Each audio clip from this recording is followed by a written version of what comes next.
All narcissistic men are labor diggers and gold diggers for real.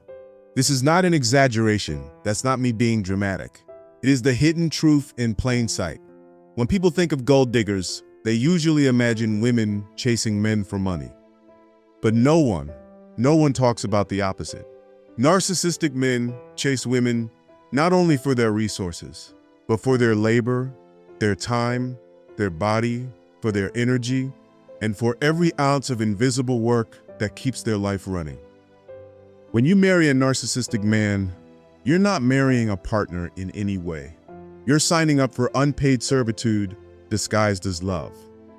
You're entering into a contract where your life becomes a chain of chores, responsibilities, and duties, while he sits back, criticizes, and reaps the benefits. The worst part? Society, culture, and sometimes even your own family convince you that this is your work as a wife, this is your duty, that this is what good women, religious women do.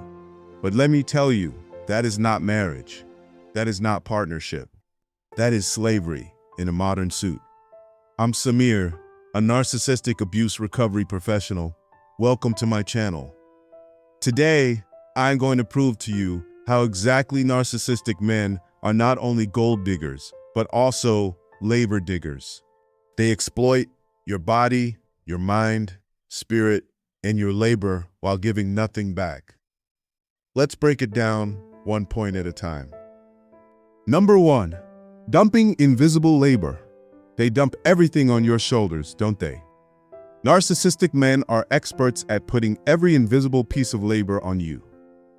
Meals, laundry, raising kids, paying bills, planning meals, remembering birthdays, booking doctor's appointments, shopping for groceries, and keeping the house running.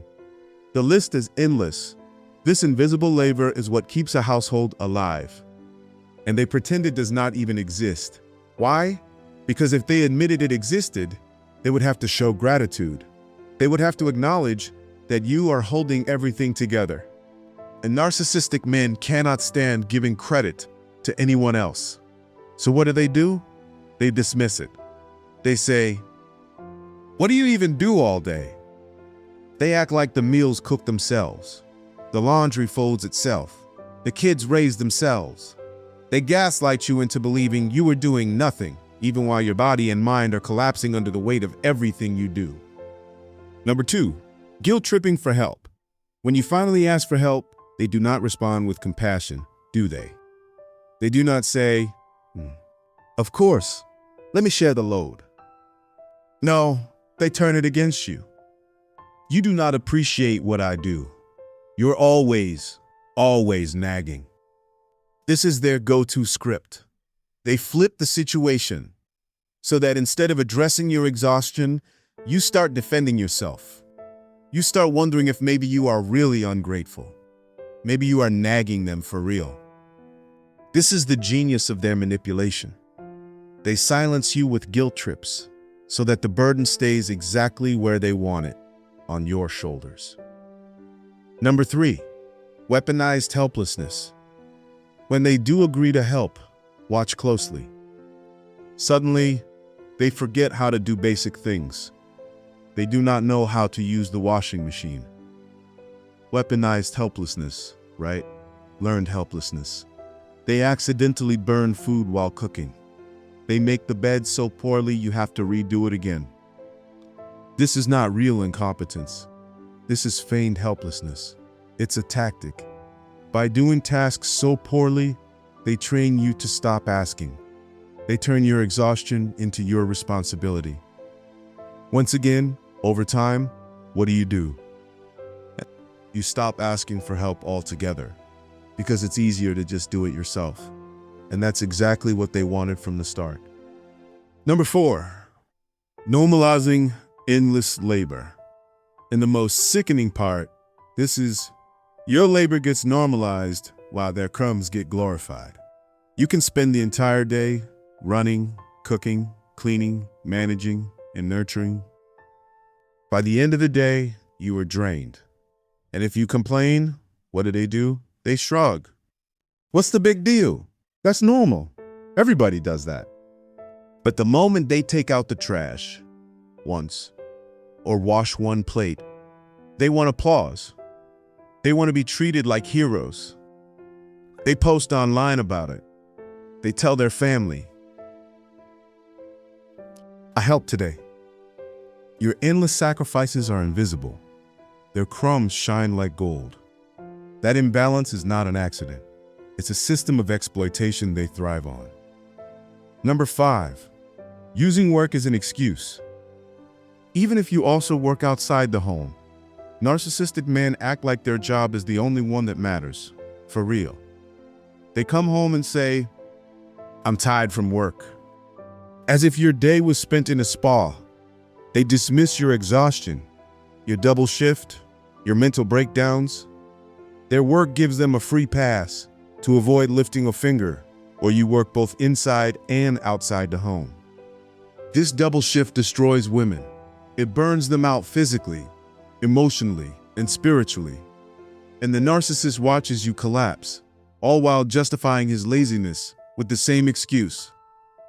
"I work hard outside, so what's the problem with you?"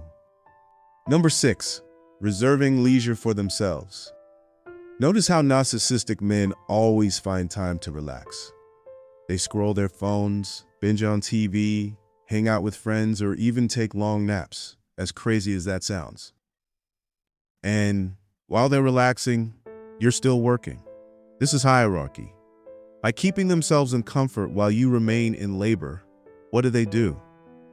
They create a system where your exhaustion, your tired body, becomes the fuel for their entertainment.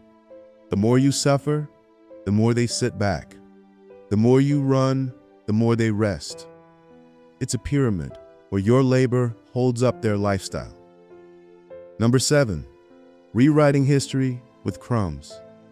If you ever call them out, watch what happens next. Suddenly, they recall one time they cooked dinner 3 months ago, or vacuumed once. That rare effort gets inflated into weak, "I do plenty around here." They rewrite the household history so that their crumbs shine brighter than your daily sacrifices.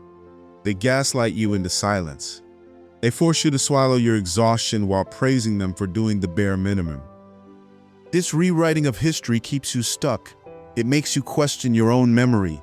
It convinces you that maybe they do more than you think, when in reality they do almost nothing.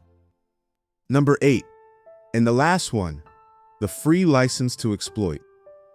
When you add all of this up, dumping everything on you, guilt-tripping, faking helplessness, normalizing your labor, glorifying their crumbs, using work as an excuse, reserving leisure for themselves, and rewriting history, you see the full picture.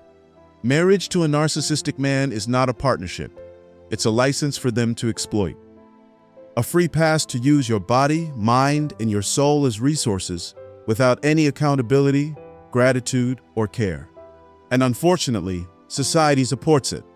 Families normalize it. Culture labels it as duty, which makes you feel even more trapped. From morning to evening, there is no time for yourself, no recognition of your sacrifices, and no end to your labor. That is why I call them labor diggers. They're not looking for love. They're looking for laborers disguised as wives. They're seeking free workers they can exploit under the cover of marriage. Conclusion and final thoughts. I hope that was it for today's episode. I hope you found it insightful. Let me know in the comments. I will talk to you in the next one. Until then, as always, let the healing begin.